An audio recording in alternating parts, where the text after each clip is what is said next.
Você precisa superar o que fizeram com você. Essa semana eu tava lembrando da história de Bartimeu. Pra quem não conhece, Bartimeu era um cego que estava sentado à beira do caminho, quando em um dia Jesus estava passando com seus discípulos e uma enorme multidão, e ele começa a ouvir um burburinho que Jesus estava passando. E aí eu imagino que ele pensa, essa é a minha oportunidade. Ele começa a gritar, Jesus, filho de Davi, tem misericórdia de mim. E as pessoas que estavam ali ao redor dele começam a ficar, fica quietinho aí, cala a boca. E aí que ele grita mais, né? Jesus, filho de Davi, tem misericórdia de mim. O versículo 50 aqui me chama a atenção, porque ele levanta imediatamente, pega a sua capa, lança ao chão e vai ao encontro de Jesus. Tá, mas o que tem a ver essa história com superar os nossos traumas? Eu estava pensando outro dia sobre algumas coisas que eu já havia passado na minha vida. E pra quem já fez terapia, eu já fiz terapia. Essa é uma forma que a gente faz pra curar algumas feridas, né? A gente revisita muitas coisas que a gente passou como uma forma de ressignificar e de curar aquilo que nos fizeram, aquilo que nos feriu.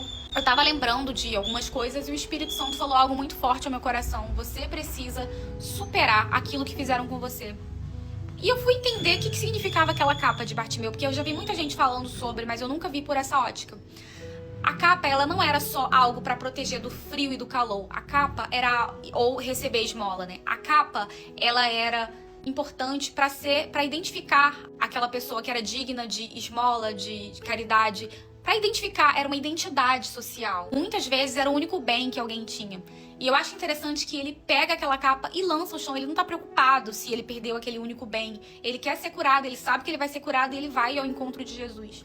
E aí o Espírito Santo começou a falar ao meu coração, porque eu tava relembrando algumas coisas que eu já fui curada.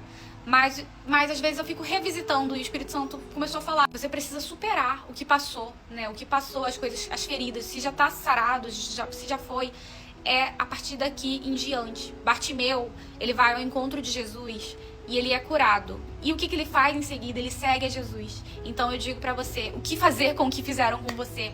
Siga em frente. Se você já foi curado, se você já sarou a ferida, se já ressignificou, siga em frente.